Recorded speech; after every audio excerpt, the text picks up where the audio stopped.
وما من دابة في الأرض إلا على الله رزقها ويعلم مستقرها ومستودعها كل في كتاب مبين. وهو الذي خلق السماوات والأرض في 6 أيام وكان عرشه على الماء ليبلوكم أيكم أحسن عملا. ولئن قلت إنكم مبعوثون من بعد الموت ليقولن الذين كفروا إن هذا إلا سحر مبين. ولئن أخرنا عنهم العذاب إلى أمة معدودة ليقولن ما يحبسه ألا يوم يأتيهم ليس مصروفا عنهم وحاق بهم ما كانوا به يستهزئون. ولئن أذقنا الإنسان منا رحمة ثم نزعناها منه إنه ليئوس كفور. ولئن أذقناه نعماء بعد ضراء مسته ليقولن ذهب السيئات عني إنه لفرح فخور. إلا الذين صبروا وعملوا الصالحات أولئك لهم مغفرة وأجر كبير. فلعلك تارك بعض ما يوحى إليك وضائق به صدرك أن يقولوا لولا أنزل عليه كنز أو جاء معه ملك إنما أنت نذير والله على كل شيء وكيل. أم يقولون افتراه قل فأتوا بعشر سور مثله مفتريات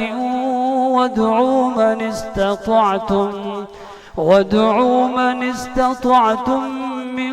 دون الله إن كنتم صادقين.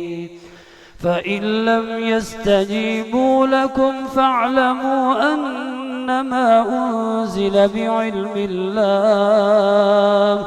وأن لا إله إلا هو فهل أنتم مسلمون. من كان يريد الحياة الدنيا وزينتها نوفي إليهم أعمالهم فيها وهم فيها لا يبخسون. أولئك الذين ليس لهم في الآخرة إلا النار وحبط ما صنعوا فيها وباطل ما كانوا يعملون. أفمن كان على بينة من ربه ويتلوه شاهد منه ومن قبله كتاب موسى إماما ورحمة أولئك يؤمنون به. ومن يكفر به من الأحزاب فالنار موعده فلا تك في مرية منه إنه الحق من ربك ولكن أكثر الناس لا يؤمنون. ومن أظلم ممن من افترى على الله كذبا أولئك يعرضون على ربهم ويقول الأشهاد هؤلاء الذين كذبوا على ربهم ألا لعنة الله على الظالمين الذين يصدون عن سبيل الله ويبغونها عوجا وهم بالآخرة هم كافرون أولئك لم يكونوا معجزين في الأرض وما كان لهم من دون الله من أولياء يضاعف لهم العذاب ما كانوا يستطيعون السمع وما كانوا يبصرون أولئك الذين خسروا أنفسهم وضل عنهم ما كانوا يفترون لا جرم أنهم في الآخرة هم الأخسرون إن الذين آمنوا وعملوا الصالحات وأخبتوا إلى ربهم أولئك أصحاب الجنة هم فيها خالدون مثل الفريقين كالأعمى والأصم والبصير والسميع هل يستويان مثلا أفلا تذكرون ولقد أرسلنا نوحا إلى قومه إني لكم نذير مبين ألا تعبدوا إلا الله إني أخاف عليكم عذاب يوم أليم فقال الملأ الذين كفروا من قومه ما نراك إلا بشرا مثلنا وما نراك اتبعك إلا الذين هم أرادلنا بادي الرأي وما نرى لكم علينا من فضل بل نظنكم كاذبين قال يا قوم أرأيتم إن كنت على بينة من ربي وآتاني رحمة من عنده فعميت عليكم أنلزمكموها وأنتم لها كارهون ويا قوم لا أسألكم عليه مالا إن أجري إلا على الله وما أنا بطارد الذين آمنوا إنهم ملاقو ربهم ولكني أراكم قوما تجهلون ويا قوم من ينصرني من الله إن طردتهم أفلا تذكرون ولا أقول لكم عندي خزائن الله ولا أعلم الغيب ولا أقول إني ملك ولا أقول للذين تزدري أعينكم لن يؤتيهم الله خيرا الله أعلم بما في أنفسهم إني إذا لمن الظالمين قالوا يا نوح قد جادلتنا فأكثرت جدالنا فأتنا بما تعدنا إن كنت من الصادقين قال إنما يأتيكم به الله إن شاء وما أنتم بمعجزين ولا ينفعكم نصحي إن أردت أن أنصح لكم إن كان الله يريد أن يغويكم هو ربكم وإليه ترجعون أم يقولون افتراه قل إن افتريته فعلي إجرامي وأنا بريء مما تجرمون وأوحي إلى نوح أنه لن يؤمن من قومك إلا من قد آمن فلا تبتئس بما كانوا يفعلون واصنع الفلك بأعيننا ووحينا ولا تخاطبني في الذين ظلموا إنهم مغرقون ويصنع الفلك وكلما مر عليه ملأ من قومه سخروا منه قال إن تسخروا منا فإنا نسخر منكم كما تسخرون فسوف تعلمون من يأتيه عذاب يخزيه ويحل عليه عذاب مقيم حتى إذا جاء أمرنا وفارت النور قل نحمل فيها من كل زوجين اثنين وأهلك إلا من سبق عليه القول وما آمن معه إلا قليل وقال اركبوا فيها بسم الله مجريها ومرساها إن ربي لغفور رحيم وهي تجري بهم في موج كالجبال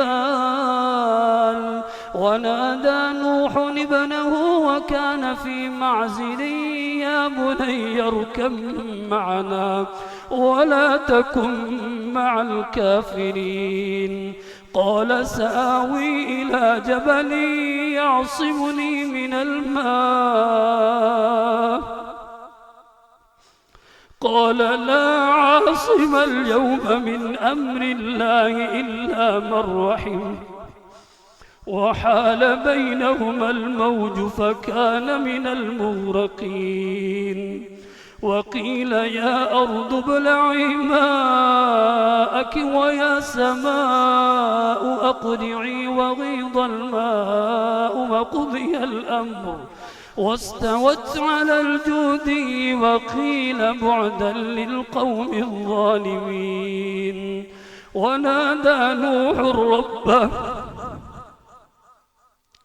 ونادى نوح ربه فقال رب إن ابني من أهلي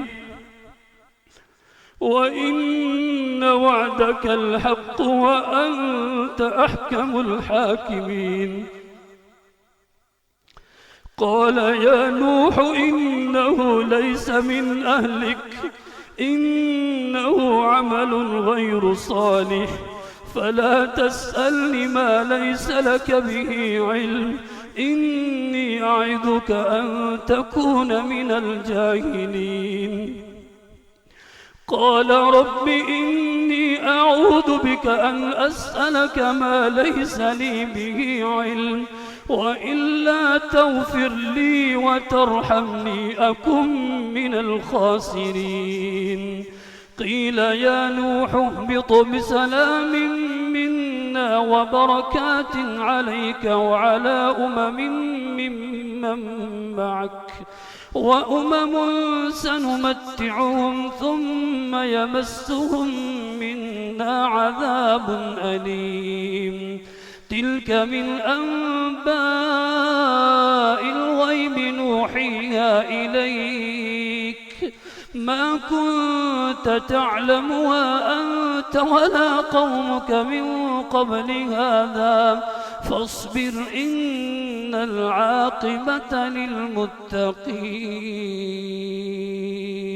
وإلى عاد أخاهم هودا قال يا قوم اعبدوا الله ما لكم من إله غيره إن أنتم إلا مفترون يا قوم لا أسألكم عليه أجرا إن أجري إلا على الذي فطرني أفلا تعقلون ويا قوم استغفروا ربكم ثم توبوا إليه يرسل السماء عليكم مدرارا ويزدكم قوة إلى قوتكم ولا تتولوا مجرمين. قالوا يا هود ما جئتنا ببينة وما نحن بتاركي آلهتنا عن قولك وما نحن لك بمؤمنين إن نقول إلا اعتراك بعض آلهتنا بسوء. قال إني أشهد الله واشهدوا أني بريء مما تشركون من دونه فكيدوني جميعا ثم لا تنظرون. إني توكلت على الله ربي وربكم إني توكلت على الله ربي وربكم إني توكلت على الله ربي وربكم ما من دابة إلا هو آخذ بناصيتها إن ربي على صراط مستقيم. فإن تولوا فقد أبلغتكم ما أرسلت به إليكم ويستخلف ربي قوما غيركم ولا تضرونه شيئا إن ربي على كل شيء حفيظ. ولما جاء أمرنا نجينا هودا والذين آمنوا معه برحمة منا ونجيناهم من عذاب غليظ. وتلك عاد جحدوا بآيات ربهم وعصوا رسله واتبعوا أمر كل جبار عنيد. وأتبعوا في هذه الدنيا لعنة ويوم القيامة ألا إن عادا كفروا ربهم ألا بعدا لعاد قوم هود. وإلى ثمود أخاهم صالحا قال يا قوم اعبدوا الله ما لكم من إله غيره هو أنشأكم من الأرض واستعمركم فيها فاستغفروه ثم توبوا إليه إن ربي قريب مجيب. قالوا يا صالح قد كنت فينا مرجوا قبل هذا أتنهانا أن نعبد ما يعبد آباؤنا وإننا لفي شك مما تدعونا إليه مريب. قال يا قوم أرأيتم إن كنت على بينة من ربي وآتاني منه رحمة فمن ينصرني من الله إن عصيته فما تزيدونني غير تقصير. ويا قوم هذه ناقة الله لكم آية فذروها تأكل في أرض الله ولا تمسوها بسوء فيأخذكم عذاب قريب. فعقروها فقال تمتعوا في داركم 3 أيام ذلك وعد غير مكذوب. فلما جاء أمرنا نجينا صالحا والذين آمنوا معه برحمة منا ومن خزي يومئذ إن ربك هو القوي العزيز. وأخذ الذين ظلموا الصيحة فأصبحوا في ديارهم جاثمين كأن لم يغنوا فيها ألا إن ثمود كفروا ربهم ألا بعدا لثمود.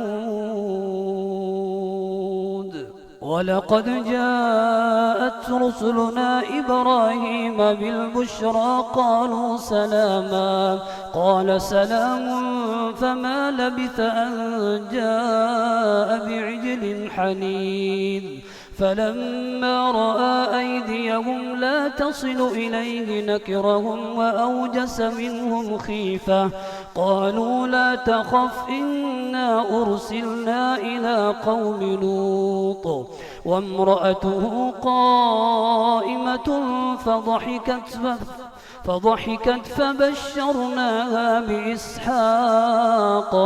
ومن وراء إسحاق يعقوب قالت يا ويلتى أألد وأنا عجوز وهذا بعلي شيخا إن هذا لشيء عجيب قالوا أتعجبين من أمر الله رحمة الله وبركاته عليكم أهل البيت إنه حميد مجيد فلما ذهب عن إبراهيم الروع وجاءته البشرى يجادلنا في قوم لوط إن إبراهيم لحليم أواه منيب يا إبراهيم أعرض عن هذا إنه قد جاء أمر ربك وإنهم آتيهم عذاب غير مردود ولما جاءت رسلنا لوطا سيء بهم وضاق بهم ذرعا وقال هذا يوم عصيب وجاءه قومه يهرعون إليه ومن قبل كانوا يعملون السيئات قال يا قوم هؤلاء بناتي هن أطهر لكم فاتقوا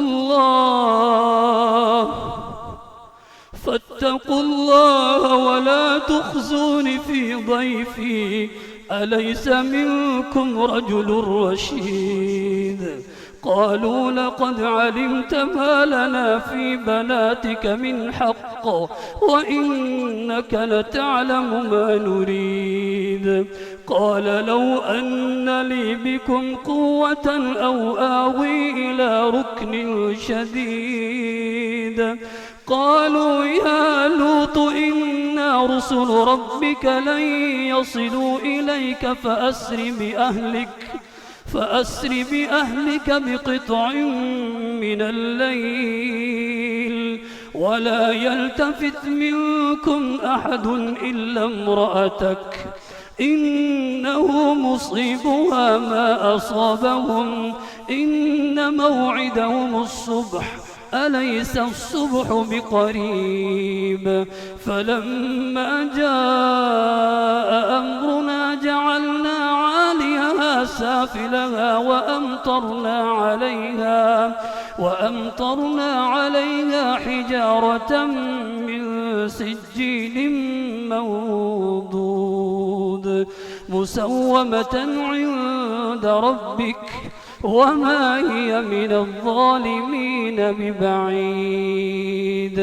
وإلى مدين أخاهم شعيبا قال يا قوم اعبدوا الله ما لكم من إله غيره ولا تنقصوا المكيال والميزان إني أراكم بخير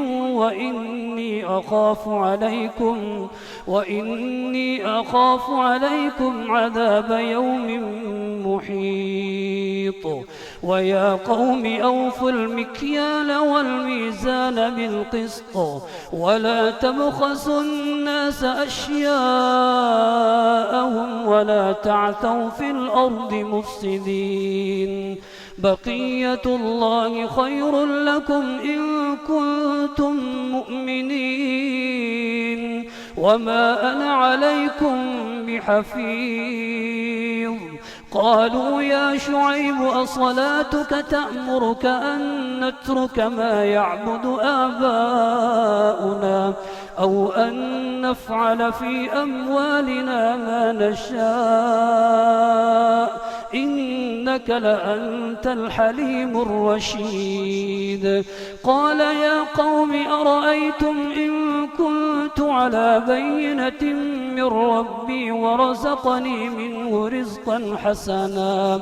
وما أريد أن أخالفكم إلى ما أنهاكم عنه إن أريد إلا الإصلاح ما استطعت وما توفيقي إلا بالله عليه توكلت وإليه أنيب. ويا قوم لا يجرمنكم شقاقي أن يصيبكم مثل ما أصاب قوم نوح أو قوم هود أو قوم صالح وما قوم لوط منكم ببعيد. واستغفروا ربكم ثم توبوا إليه إن ربي رحيم ودود.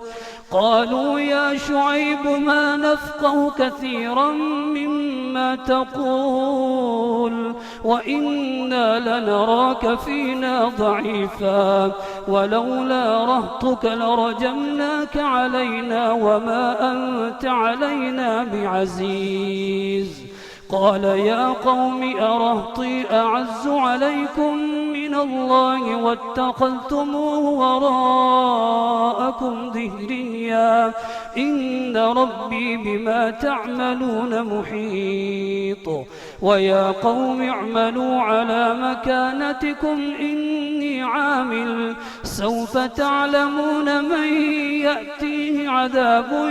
يخزيه ومن هو كاذب وارتقبوا إني معكم رقيب. ولما جاء أمرنا نجينا شعيبا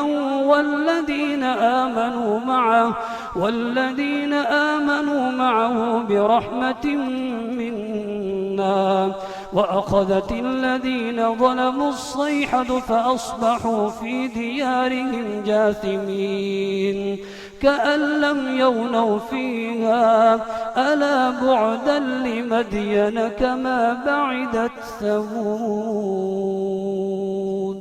ولقد أرسلنا موسى بآياتنا وسلطان مبين إلى فرعون وملئه فاتبعوا أمر فرعون وما أمر فرعون برشيد. يقدم قومه يوم القيامة فأوردهم النار وبئس الورد المورود. وأتبعوا في هذه لعنة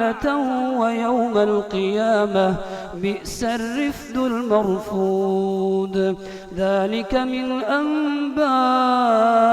القرى نقصه عليك منها قائم وحصيد.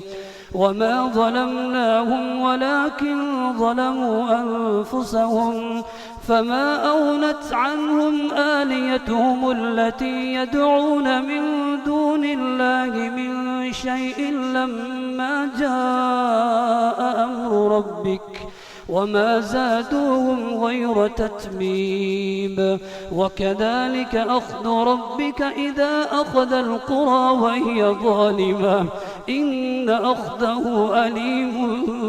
شديد. إن في ذلك لآية لمن خاف عذاب الآخرة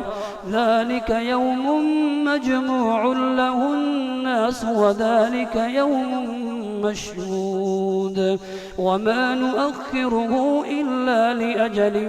معدود. يوم يأتي لا تكلم نفس إلا بإذنه فمنهم شقي وسعيد. فأما الذين شقوا ففي النار لهم فيها زفير وشهيق خالدين فيها ما دامت السماوات والأرض إلا ما شاء ربك إن ربك فعال لما يريد. وأما الذين سعدوا ففي الجنة خالدين فيها ما دامت السماوات والأرض إلا ما شاء ربك عطاء غير مجذوذ فلا تك في مرية مما يعبد هؤلاء ما يعبدون كما يعبد آباؤهم من قبل وإنا لموفوهم نصيبهم غير منقوص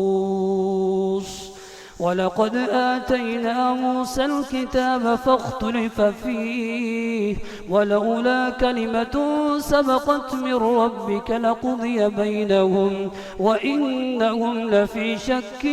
منه مريب وإن كلا لما ليوفينهم ربك أعمالهم إنه بما يعملون خبير فاستقم كما أمرت ومن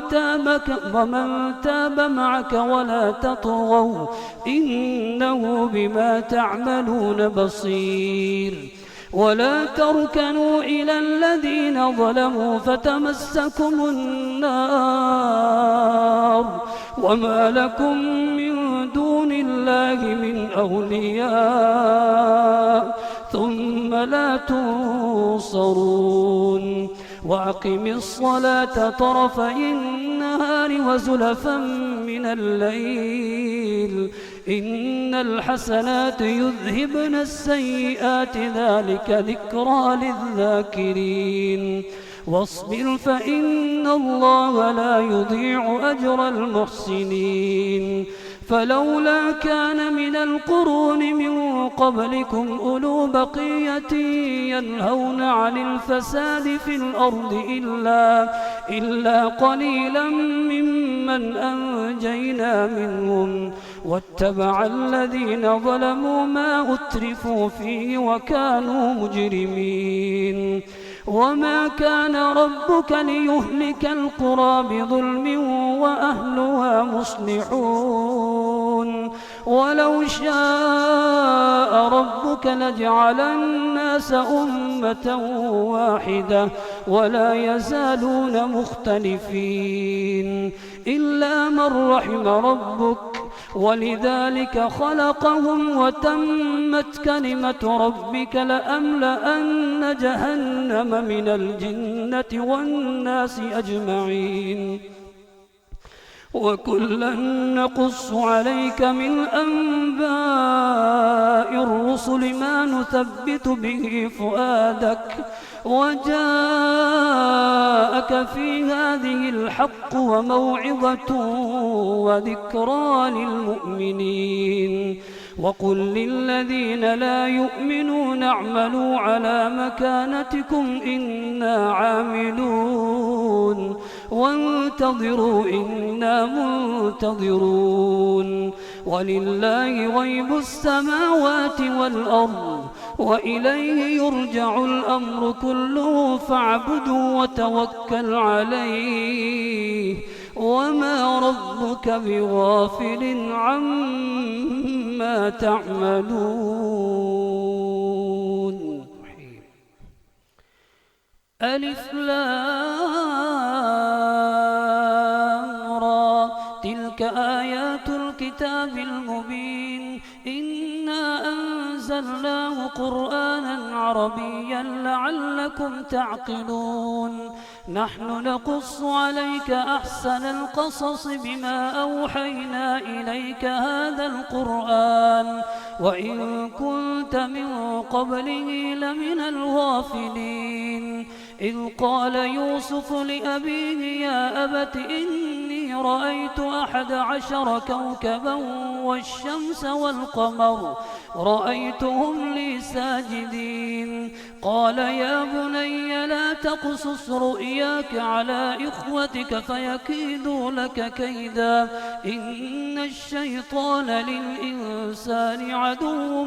مبين وكذلك يجتبيك ربك ويعلمك من تأويل الأحاديث ويتم نعمته عليك وعلى آل يعقوب كما أتمها على أبويك من قبل إبراهيم وإسحاق إن ربك عليم حكيم. لقد كان في يوسف وإخوته آيات للسائلين إذ قالوا ليوسف وأخوه أحب إلى أبينا منا ونحن عصبة إن أبانا لفي ضلال مبين. اقتلوا يوسف أو اطرحوه أرضا يخل لكم وجه أبيكم وتكونوا من بعده قوما صالحين. قال قائل منهم لا تقتلوا يوسف وألقوه في غيابة الجب يلتقطه بعض السيارة إن كنتم فاعلين. قالوا يا أبانا ما لك لا تأمنا على يوسف وإنا له لناصحون أرسله معنا غدا يرتع ويلعب وإنا له لحافظون. قال إني ليحزنني أن تذهبوا به وأخاف أن يأكله الذئب وأنتم عنه غافلون. قالوا لئن أكله الذئب ونحن عصبة إنا إذا لخاسرون. فلما ذهبوا به وأجمعوا أن يجعلوه في غيابة الجب وأوحينا إليه لتنبئنهم بأمرهم هذا وهم لا يشعرون. وجاءوا أباهم عشاء يبكون. قالوا يا أبانا إنا ذهبنا نستبق وتركنا يوسف عند متاعنا فأكله الذئب وما أنت بمؤمن لنا ولو كنا صادقين. وجاءوا على قميصه بدم كذب قال بل سولت لكم أنفسكم أمرا فصبر جميل والله المستعان على ما تصفون. وجاءت سيارة فأرسلوا واردهم فأدلى دلوه قال يا بشرى هذا غلام وأسروه بضاعة والله عليم بما يعملون. وشروه بثمن بخس دراهم معدودة وكانوا فيه من الزاهدين.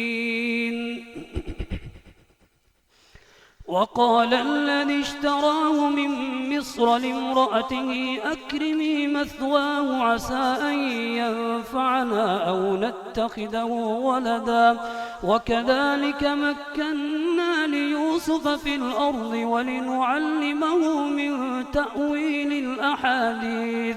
والله غالب على أمره ولكن أكثر الناس لا يعلمون. ولما بلغ أشده آتيناه حكما وعلما وكذلك نجزي المحسنين. وراودته التي هو في بيتها عن نفسه وغلقت الأبواب وقالت هيت لك قال معاذ الله إنه ربي أحسن مثواي إنه لا يفلح الظالمون. ولقد همت به وهم بها لولا أن رأى برهان ربه كذلك لنصرف عنه السوء والفحشاء إنه من عبادنا المخلصين. واستبق الباب وقدت قميصه من دبر وألف يا سيدها لدى الباب. قالت ما جزاء من أراد بأهلك سوءا إلا أن يسجن أو عذاب أليم. قال هي راودتني عن نفسي وشهد شاهد من أهلها إن كان قميصه قد من قبل فصدقت وهو من الكاذبين وإن كان قميصه قد من دبر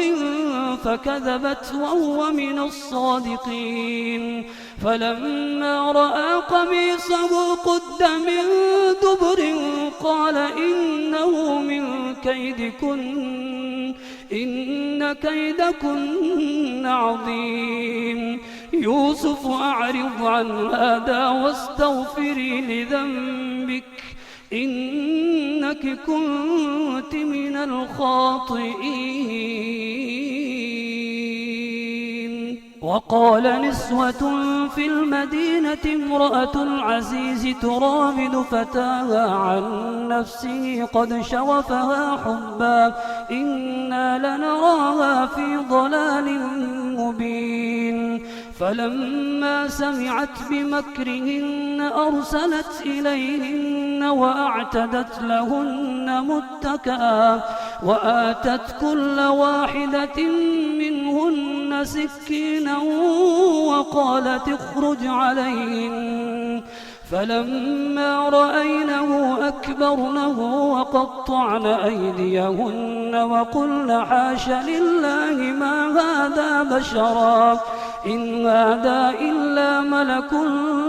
كريم. قالت فذلكن الذي لمتنني فيه ولقد راودته عن نفسه فاستعصم ولئن لم يفعل ما آمره ليسجنن وليكونن من الصاغرين. قال رب السجن أحب إلي مما يدعونني إليه وإلا تصرف عني كيدهن أصب إليهن وأكن من الجاهلين. فاستجاب له ربه فصرف عنه كيدهن إنه هو السميع العليم. ثم بدا لهم من بعد ما رأوا الآيات ليسجننه حتى حين.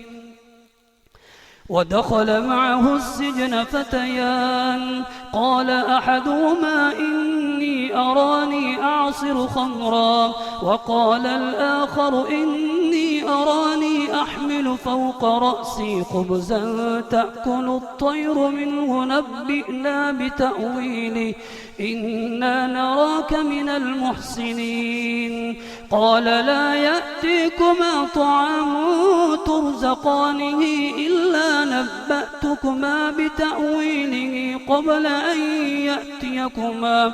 ذلكما مما علمني ربي إني تركت ملة قوم لا يؤمنون بالله وهم بالآخرة هم كافرون واتبعت ملة آبائي إبراهيم وإسحاق ويعقوب ما كان لنا أن نشرك بالله من شيء ذلك من فضل الله علينا وعلى الناس ولكن أكثر الناس لا يشكرون. يا صاحبي السجن أأرباب متفرقون خير أم الله الواحد القهار ما تعبدون من دونه إلا أسماء سميتموها أنتم وآباؤكم ما أنزل الله بها من سلطان إن الحكم إلا لله أمر أن لا تعبدوا إلا إياه ذلك الدين القيم ولكن أكثر الناس لا يعلمون يا صاحبي السجن أما أحدكما فيسقي ربه خمرا وأما الآخر فيصلب فتأكل الطير من رأسه قضي الأمر الذي فيه تستفتيان وقال للذي ظن أنه ناج منهما اذكرني عند ربك فأنساه الشيطان ذكر ربه فلبث في السجن 9 سنين وقال الملك إني أرى 7 بقرات سمان يأكلهن 7 عجاف و7 سنبلات خضر وأخر يابسات يا أيها الملأ أفتوني في رؤياي إن كنتم للرؤيا تعبرون قالوا أضغاث أحلام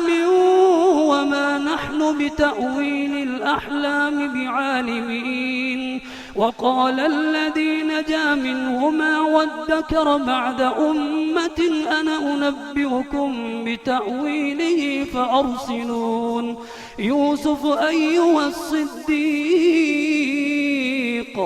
أفتنا في 7 بقرات سمان يأكلهن 7 عجاف و7 سنبلات خضر وأخر يابسات لعلي أرجع إلى الناس لعلهم يعلمون قال تزرعون 7 سنين دأبا فما حصدتم فذروه في سنبله إلا قليلا مما تأكلون ثم يأتي من بعد ذلك 7 شداد يأكلن ما قدمتم لهن إلا قليلا مما تحصنون ثم يأتي من بعد ذلك عام فيه يغاث الناس وفيه يعصرون وقال الملك ائتوني به فلما جاءه الرسول قال ارجع إلى ربك فاسأله ما بال النسوة اللاتي قطعن أيديهن إن ربي بكيدهن عليم قال ما خطبكن إذ راوتن يوسف عن نفسه قلن حاش لله ما علمنا عليه من سوء قالت امرأة العزيز الآن حصحص الحق أنا راودته عن نفسه وإنه لمن الصادقين ذلك ليعلم أني لم أخنه بالغيب وأن الله لا يهدي كيد الخائنين